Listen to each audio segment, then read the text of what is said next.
obviously everybody made time today to get around to TV. Everybody carried it, all the local stations around our state. ESPN, CNN had it on, Fox News. The sanctions from the NCAA were announced today. A $60 million fine against Penn State. That money will be used for victims' abuse and those kind of charities.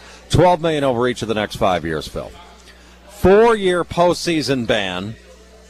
What else? Vacate all wins from 1998 through 2011. That's 112 total. One that belonged to Tom Bradley and one that belonged to 111 belonged to Joe Paterno. So he is no longer the winningest coach in college football history.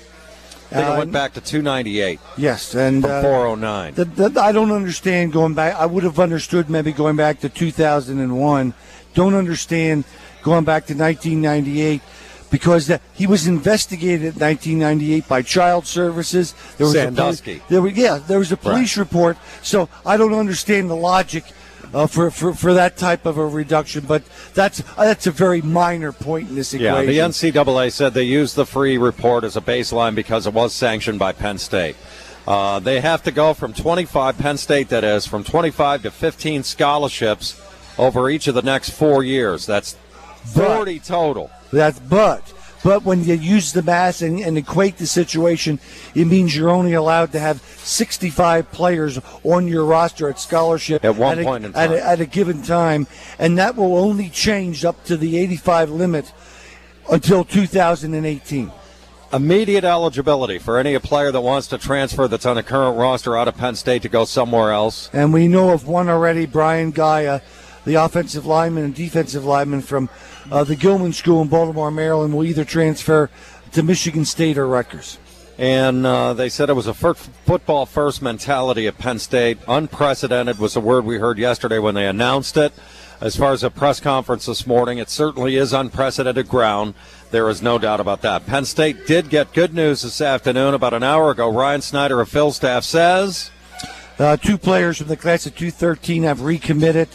Garrett Sickles, the All-American defensive end from Little Silver, New Jersey, and Brendan Mahan, an outstanding offensive lineman, probably an offensive guard.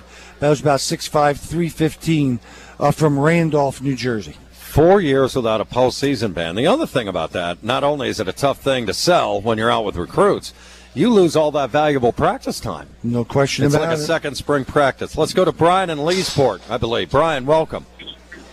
Hey, Jed, how you been? Good, buddy. Good to have you. Good to hear you. All right. It's been a long since I talked to you. I'm actually on the road up on 15 near Waysport. Okay. And I'm listening to the program and thought I wanted to chime in. I'm very upset with, and perhaps you guys can enlighten me on, with all the sanctions that have come down today, why did they feel it necessary to take the 111 wins?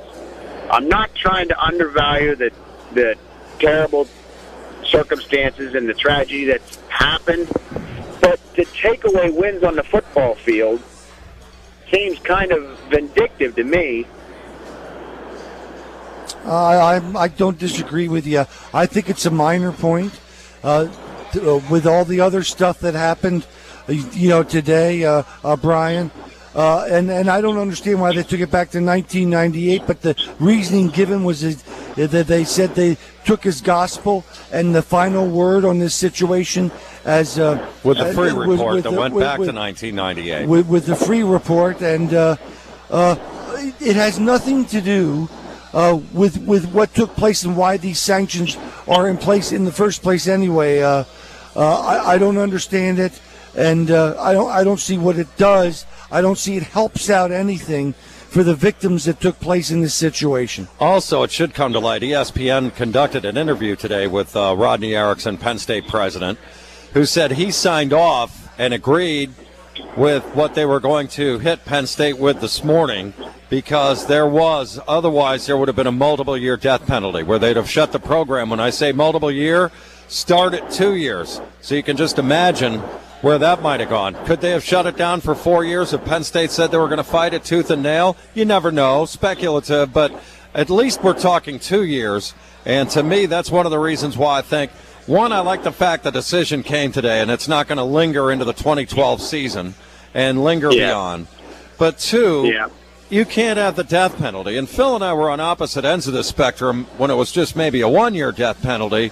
Because Phil, and I agree with Phil, it's devastating with this 65-man limit, especially if there's mass defection here, where it's just going to have massive implications on their depth chart and that sort of thing. But if there was a multi-year death penalty threat from the NCAA that was on the table, Penn State had to walk and sign it. Get out, take your medicine, move on, rebuild.